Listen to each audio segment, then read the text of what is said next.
Isipin mo, Bosyo, ha? Dapat ba naming kasawaan yung taong nagbibigay ng linaw sa pag-iisip namin dito?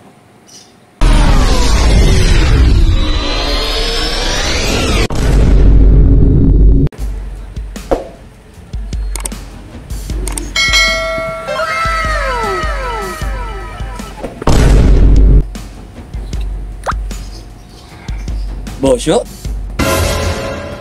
It's nice to be back. Wow!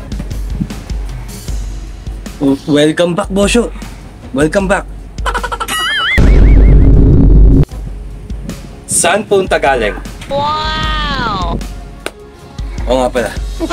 Siyempre, dito, diyan, doon. Ayos. Password accepted. Correct. Bosyo, anong nangyari sa'yo? Oh my God! Bakit hindi ka man lang nagparamdam? O kaya, kahit pinagalaw mo na lang sana yung baso? Oo nga, no? Sana pinagalaw ko talaga yung baso. Na? Tapos papunta dyan sa bumbunan mo. Doon ko babasagin yung baso. Ha? Okay. Sakit yun, ha? Biro lang yung Bosyo, biro lang. Mga salitaan mo kasi, no? Ginawa mo kung namayapang kaluluwa eh. Oh my God!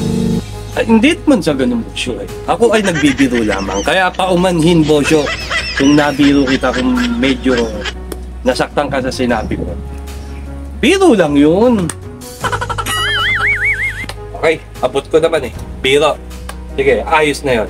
Wow! Bago ang lahat, kamusta ka, Rosa? Halos 2 buwan din tayong hindi nakapag-usap at hindi ko kayo nakakwentuhan. Oh no! Tagal din, no? Oo nga, Bosyo eh. Ang hindi lang namin maintindihan kung bakit nagkulong ka sa tarima mo ng halos 2 buwan. Oh my God! Wala kaming kaalam-alam kung ano na yung nangyayari sa'yo. Ayaw naman namin, syempre, istorbohin ka. Alam naman namin, pag ini-istorbo ka, nagagalit ka. Kaya talagang wala kami ka-idea kung ano talaga yung nangyayari, kung ano talaga yung pangyayari sa buhay mo, Bosyo. Kung bakit nagkulong ka ng halos 2 buwan dyan sa tarima mo. Oh my God! Kaya naisip na lang namin na maghintay. Maghintay ng tamang oras kung kailan ka talaga makakalabas dyan sa tarima mo at makasalamuha mo kami, Bosyo. Hintay. Tama. Tama. Mabutit hindi nyo ako inistorbo. Kung hindi, alam nyo na yung kasunod nun. Pag inistorbo si Bosyo, tapa. Oh my God!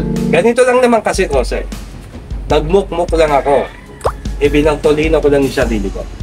Kasi meron lang akong gusto malaman sa mga nangyayari sa araw-araw na pakikipagkwentuhan ko sa inyo kung may napapala ba kayo o wala. Ako na nag-adjust. Medyo nagkulong ako ng sarili ko. Ha? Tarima quarantine ang tawag doon. Walang kinausap, walang nakita, wala lahat. Para akong may sakit, pinagtulina ko yung sarili ko. Yun lang yun. Meron lang akong inalam. Gets mo na yun? Oh, ba? Buti na lang talaga. At maganda yung pag-iisip namin na hindi ka talaga istorbohin. Pero, ano ba yung mga pinagmumuni-muni mo? Yan sa loob ng tarima, Bosyo. Maaari bang ipaintindi mo sa akin? Para hindi na rin ako nag-iisip kung bakit nakatyaga ka ng halos 2 buwan dyan sa tarima mo na halos mag-isa ka lang.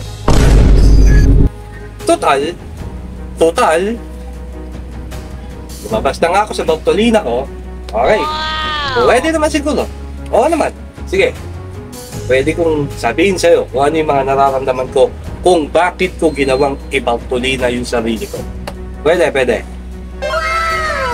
Yun, ayos. O sige, Bosyo. Makikinig ako.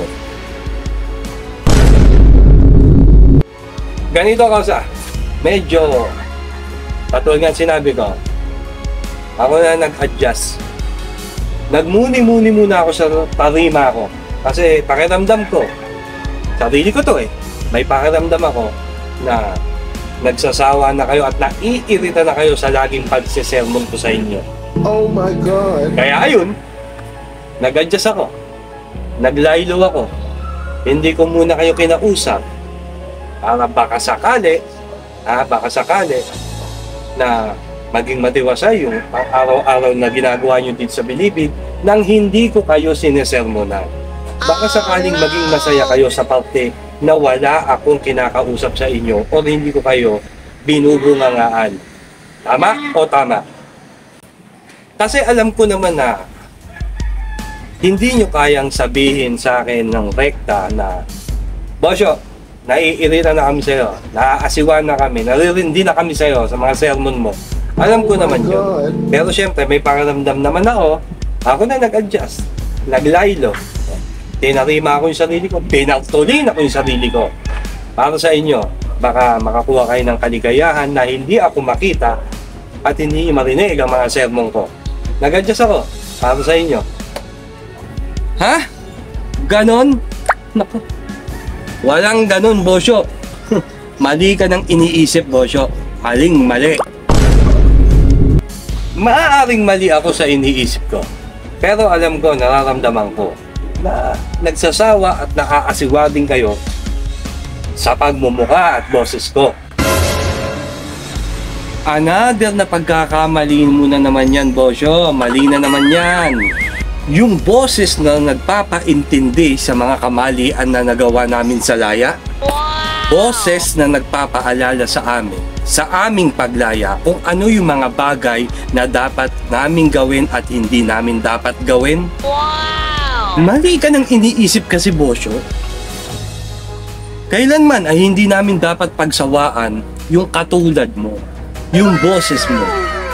Yung pagsisermon mo sa amin, tinetreasure namin yan, niyayakap namin yan, Bosyo. Kaya yung pinag-iisip kong ganyan, Paul, mali ka dyan, Bosyo.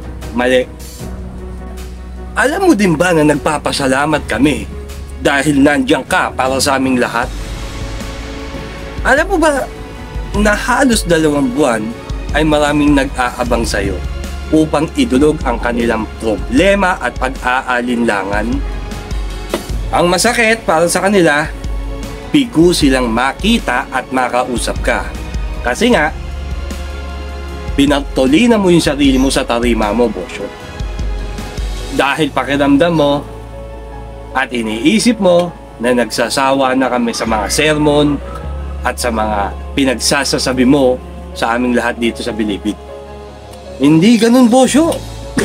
Walang ganun. Alisin mo na sa pag-iisip mo yung mga bagay na naglalaro dyan sa kokote mo, Bosyo. Tandaan mo yan. Walang pangyayaring ganon at never namin inisip na puro sermon ka lang, wala kami mapapala sa'yo. Bosyo, ang totoo, kailangan ka namin. Kailangan kang marinig, mapabilibid man yan, o salaya. Ganon ba, Osa? Akala ko kasi... teka, akala mo na naman. Ayan na naman tayo. Puputulin na kita dyan, Bosyo. Walang ganon, mali ang iniisip mo. Ang tanong ngayon ng mga kasamahan natin dito, paano na, Bosyo? Ano na ang mga kasunod? Ngayong lumutang ka na ulit at lumabas ka na sa bagtolina ng tarima mo. Wow! Nasabik din pala kayo. Eh di, nabuhayan ako sa sinabi mo, Kosa. Nabuhayan talaga ako. I-line up mo na yung mga sisermonan ko. Ginaganaan ako. Ayun! Sapon! Maganda yan, Bosyo. Matagal ka na lang hindi narinig. Ako, sigurado. Matik na matik. Mahaba ang pila niyan, Bosyo. Mahabang mahaba. Oh my God. Okay, Kosa. Tara, umpisa na natin. Halos 2 buwan din na panis tong laway ko nang hindi kayo nakausap eh. Tara, marami. Let's go! Ayos, Bosyo! Mga Kosa, pila na. Walang mag-uunahan. Lahat kayo masusermonan. Pila, ayos! Huwag mong biglain, Kosa. baka magtulakan yan. May madapa dyan. Oh no! Sigurado yan, Bosyo. Malamang may mabagok. Ikaw talaga ako sa, oh. Kaya pa ulit-ulit kong sinasabi sa inyo na kung sakaling magkikita tayo, ang gusto ko sa laya, wag sa bilibid. Kung kaya naman sa lahat ng naniniwala at sumusuporta kay Bosyo, pagpalain po kayo nawa ng poong may kapal. Peace out! Ganda! Welcome back, Bosyo! Alright!